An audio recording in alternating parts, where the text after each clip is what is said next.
For example, when you take a look at the southern states, those states that formed the Confederacy, you really get a dramatic difference when you look at a state such as South Carolina versus a state such as Tennessee or Virginia. In other words, South Carolina, one of their great newspapers, the Charleston Courier, wrote this at the time that they actually declared their independence. They said that slavery and state sovereignty must stand or fall together. To talk of maintaining independence while we abolish slavery is simply to talk folly. In other words, when you take a look at a state like South Carolina, you really do see that, yes, states' rights is key, but they also saw slavery as being key to their very culture and their very freedom. So they were defending that indefensible institution. But then by contrast, you have a state like Tennessee, for example, or a state like Virginia that really saw themselves in a defensive position. They really saw themselves as fighting for justice under the whole issue of the Constitution, and slavery really was not the primary issue. If you take a look at the northern states, those states that fought on the side of the Union, again, you don't always have these states that are aggressively anti-Confederacy. You have a state maybe like Massachusetts, which did have many abolitionists who viewed the Confederacy in general as being something of an evil empire. But even amongst the northern states, most people were not really fans of the abolitionists. Most of them were fighting because they believed the Constitution should be enforced by making all the states stay together.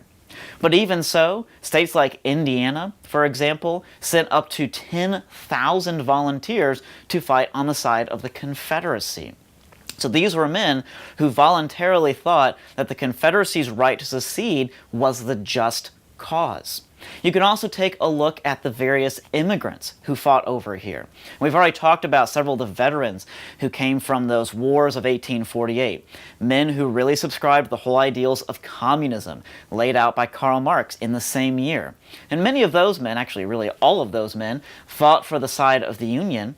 But then you have men such as the Irish who came over here and ended up fighting for both sides. There were many Irish who had settled in the South who actually saw the land and the shape of the hills as reminiscent of their home back in Ireland. And so when this war came, and when they saw this push towards nationalism, it kind of reminded them of old pushes by England for dominance and for power. And so many of the Irish flocked into the ranks of the Confederacy to fight against this whole nationalistic ideal. But several Irish also flocked to the side of the Union because they saw this as their new and great home, and they did not want to see it torn apart. Of course, some Irish were simply recruited into the army as soon as coming off the boat and often had no idea what was actually occurring. That did indeed happen often in New York City, where many of them first came.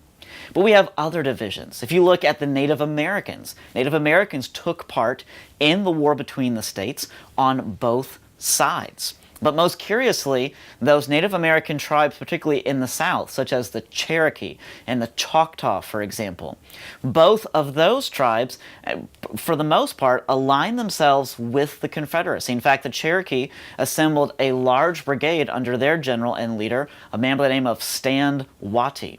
And they were actually some of the last to ever submit to surrender at the end of the war between the states. But they really saw this war as an opportunity to once again declare the independence of the Cherokee Nation against the nationalistic designs of the Union, which curiously enough had begun somewhat under Andrew Jackson, a Southerner himself. But even more curiously, and making the war even more complex for us to study, is the role of Africans on both sides.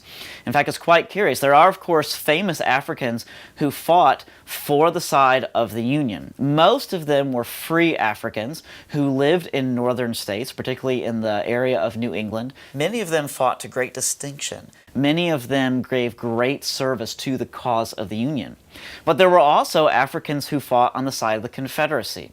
Some were slaves who were sent in place of their master, not exactly the most honorable position that the master actually put them in, but curiously, many of the Africans who fought on the side of the South were actually volunteers. In fact, it's hard to put all the clear records on it, but we estimate that between 60 and 93,000 Africans fought for the side of the Confederacy in some way or another. Sometimes they were simply cooks, because officially the Confederacy did not allow them to fight. It was one of the great mistakes the Confederacy made, because it often saw slavery as being racially based upon being of African descent. But even so, many of the leaders, including men like Stonewall Jackson, allowed up to thousands of Africans actually freely enlist and serve in combat fighting roles within the Army. Curiously enough, at the first actual battle, which was a place called Big Bethel, actually occurred before the Battle of Bull Run. It was there that a Union officer by the name of Theodore Winthrop, who was a very famous abolitionist, was actually shot. He was one of the first officers in the history of the war to be killed in battle that we know of. He was actually shot by one of these Africans, a man who's only known to history as Sam. He was actually a sharp shooter. So when we take a look at something like that, we have to recognize that this war was not purely about slavery. After all, if it was, it doesn't make any sense why so many slaves voluntarily served for the Confederacy. Now, it was true, sometimes they were pursuing freedom, so that might explain it. But we also have this curious thing where when Sherman was marching to the sea through Georgia and essentially destroying everything in his wake, out of the various Africans that were freed due to this, half of them joined him in the destruction and pillage, or just joined him looking for shelter, and about half of them fled and helped serve the Confederacy or simply helped rescue those who were being harmed by Sherman and his army's actions. So again, it goes to show you that people did not simply fight over some political cause. People were fighting over what they really believed to be just and true, and specifically, people were fighting for their homes.